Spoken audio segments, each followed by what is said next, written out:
Bugün son defa duruyoruz sahnede. Biraz sevinç var, biraz da keder. İller ötüp geçti bir an içinde. Arzular yürekte, hedefler önde. Hatırlayırsınız ilk ders günümü. Ellerim esirdi, gizledirdim hüznümü. Notlar qarışardı baxışlarımda. O tutdu əlimdən həmin o anda. Qorxma dedi, bir daha çal. Səbirlə dayandı hər səhvimin dalında. Hər düzələn not bir ümid oldu. Ürəyim musiqi ilə doldu. Her utanç şahittir buna. Göz yaşımıza, sevincimize de.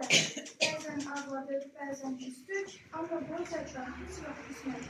Valideynlərimiz oldu arxadayıq. Hər çıxışımızda baxışları parlaq. Onların inamı, onların duası oldu hər uğurun gizli sədası. Şimdi ayrılık sözü ağır gəlir. Bu qapıdan çıxmaq çətin gəlir. Sanki bir evdən köçürük uzağa, qəlbimiz qalır bu istidir.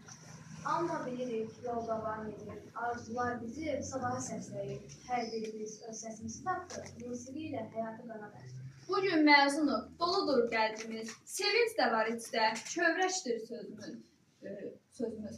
Bu doğma məktəbdə keçdi çağımız. Burada yarandı ilk arzularımız.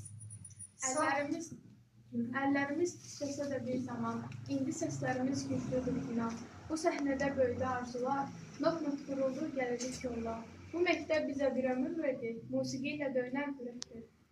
Bugün qəribədir məktəbin halı, sevincə qarışıb ayrılıq halı.